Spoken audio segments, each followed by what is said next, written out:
Thanks for clicking on Total Harmonic Distortion channel. Today we're going to take a look at the Boss CE-2w WAZA course. This course has a rate control and depth control as well as a switch. The switch switches between standard mode and two CE1 chorus modes. It has one input and two outputs.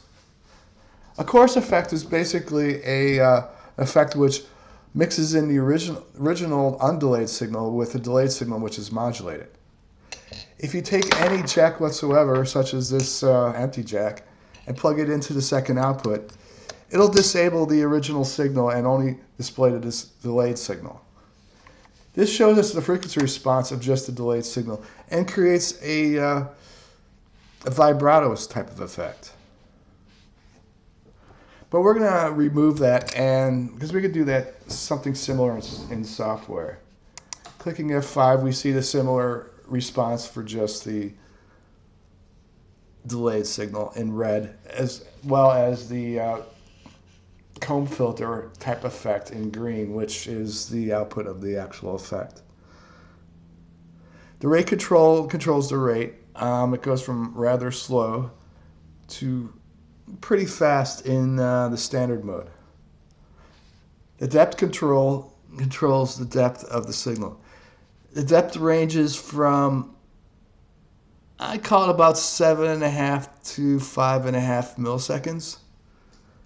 And reducing the depth all the way down, you can notice something kind of odd. It basically bounces between two small values when both the rate and the depth are down. This is somewhat odd behavior, but it's a little quirky, but it might sound pretty good. As you move the rate up, the issue kind of goes away.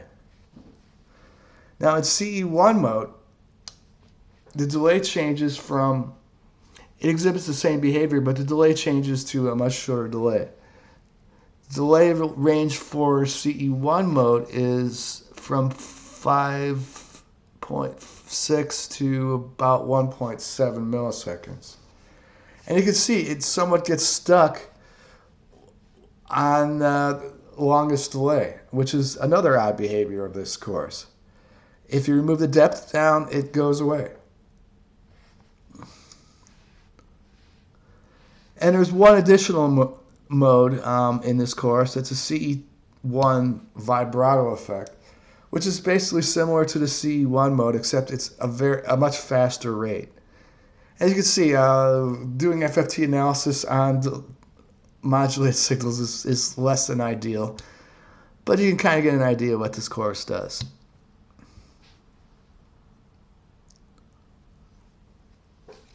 When this course is disabled, you'll see a gain reduction of about 3 dB.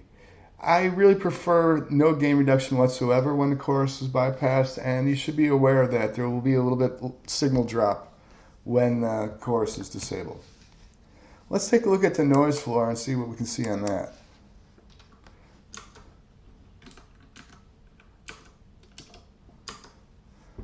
With the chorus enabled, the noise floor looks actually quite good. Maybe a 6 dB bump on some of the noise floor, but this is a pretty clean interface to begin with. When we disable the chorus, you'll notice some spikes come in. These spikes are probably due to my power supply. Using a cheap power supply can cause noise and effects, and there's a reason why you should probably invest in a better quality supply.